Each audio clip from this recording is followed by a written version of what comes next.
Welcome to Spotlight. తమలపాకుతో నువ్వొకటంటే తలుపు చెక్కతో నేను ఒకటంట అన్నట్లుగా ఉంది తెలంగాణ రాజకీయం. కేటీఆర్ ఇలా ఒక విమర్శ చేశారో లేదో సీఎం రేవంత్ సహా కాంగ్రెస్ నేతలంతా అంతకంటే 100 రెట్లు శక్తివంతమైన కౌంటర్లు ఇచ్చేస్తున్నారు. గురువింద చందంగా బీఆర్ఎస్ ప్రవర్తిస్తోందంటూ ఎదురుదాడి చేస్తున్నారు. అందులోనూ పవర్ఫుల్ డైలాగ్స్ కు కేర్ ఆఫ్ అడ్రస్ గా ఉన్న నేతల మాటలతో తెలంగాణ జనం కాస్త కన్ఫ్యూజన్లోనే ఎంజాయ్ చేస్తున్నారు. అసలేం జరుగుతుందో తెలుసుకోవాలంటే స్పాట్లైట్ ప్రోగ్రాంలోకి ఎంటర్ అయిపోవాలి. కమాన్, లెట్స్ గో.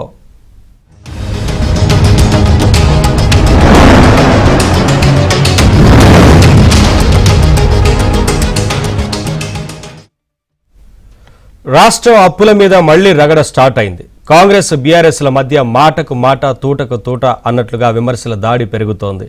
రేవంత్ ప్రభుత్వం ఒక్క కొత్త ప్రాజెక్టు లేకుండా 50,000 కోట్ల అప్పులు చేసిందని కేటీఆర్ అటాక్ మొదలుపెట్టగా, గత ప్రభుత్వం చేసిన 7 లక్షల కోట్ల అప్పులతో దయనీయ స్థితిలో ఉన్న ఆర్థిక వ్యవస్థను గాడిలో పెడుతున్నామని సీఎం రేవంత్ రెడ్డి అదే రేంజ్లో కౌంటర్ ఇచ్చారు.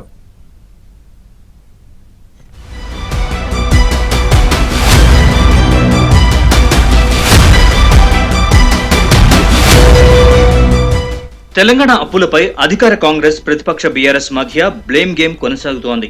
రాష్ట్రం అప్పుల విషయంలో రెండు పార్టీల మధ్య మాటల తూటాలు పేలుతున్నాయి.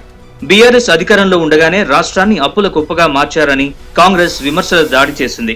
కాంగ్రెస్ అధికారంలోకి వచ్చిన తర్వాత బీఆర్ఎస్ అధికారంలో ఉండగా చేసిన అప్పులపై శ్వేతపత్రం విడుదల చేసింది. కేసీఆర్ ముఖ్యమంత్రి అయ్యాక రాష్ట్రం దివాళా తీసిందని అసెంబ్లీ వేదికగానే సీఎం రేవంత్ భట్టి విక్రమార్క ఎండగట్టారు.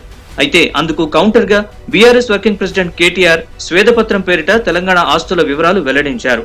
10 ఏళ్ల బీఆర్ఎస్ పాలనలో లక్షల కోట్ల విలువైన ఆస్తుల్ని సృష్టించామని కాంగ్రెస్ పై ఎదురుదాడి చేశారు. అయితే కాలక్రమంలో అప్పుల అంశం పక్కకు పోయింది.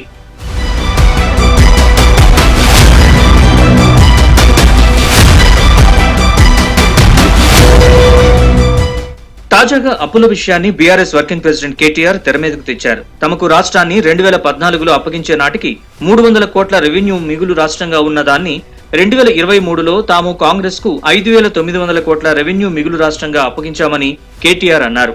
ఒక కొత్త ప్రాజెక్టు కూడా లేకుండానే 8 నెలల పాలనలో రేవంత్ సర్కార్ 50,000 కోట్ల అప్పులు చేసిందని విమర్శలు మొదలుపెట్టారు. రెవెన్యూ మిగులు రాష్ట్రాన్ని అప్పుల ఊబిలోకి నెట్టడమే కాంగ్రెస్ ప్రభుత్వం తెచ్చిన మార్పు అని ప్రశ్నించారు.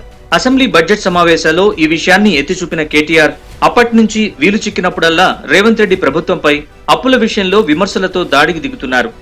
ఇలాగే కొనసాగితే కాంగ్రెస్ దిగిపోయే నాటికి మరో 4-5 లక్షల కోట్ల అప్పులవుతాయని ఎద్దేవా చేస్తున్నారు. 8 నెలల పాలనలో రికార్డు స్థాయిలో అప్పులు చేసిన కాంగ్రెస్ బీఆర్ఎస్ ని బదనాం చేయడంలో సక్సెస్ అయిందని మండిపడుతున్నారు.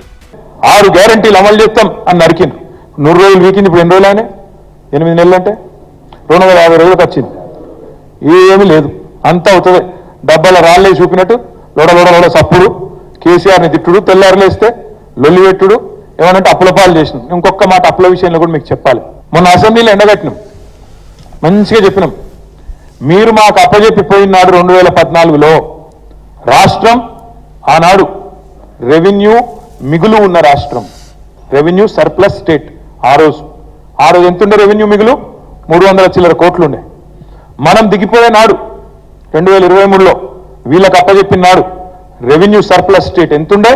5,900 కోట్లు. ఇది బడ్జెట్ లో ఉన్నది, నేను చెప్పేదాని లేదు, మన బట్టి పెట్టిన దానిలోనే ఉన్నది. అయితే కేటీఆర్ వాదనపై అదే స్థాయిలో CM Revanth Reddy counter attack చేస్తున్నారు. అప్పులపై కేటీఆర్ వాదనను తిప్పికొడుతున్నారు. 2023లో కాంగ్రెస్ ప్రభుత్వం అధికారంలోకి వచ్చే నాటికి రాష్ట్ర ఆర్థిక వ్యవస్థ విధ్వంసమై ఉందని రేవంత్ మండిపడ్డారు. గత 10 ఏళ్లలో అప్పు దాదాపు 10 రెట్లు పెరిగిందని విమర్శించారు. తెలంగాణ ఆవిర్భావ సమయంలో 75,577 కోట్ల రూపాయలుగా ఉన్న అప్పు గత ఏడాది డిసెంబర్ నాటికి దాదాపు 7 లక్షల కోట్ల రూపాయలకు చేరిందన్నారు. దీనిపై శ్వేతపత్రం కూడా విడుదల చేశామని గుర్తు చేశారు.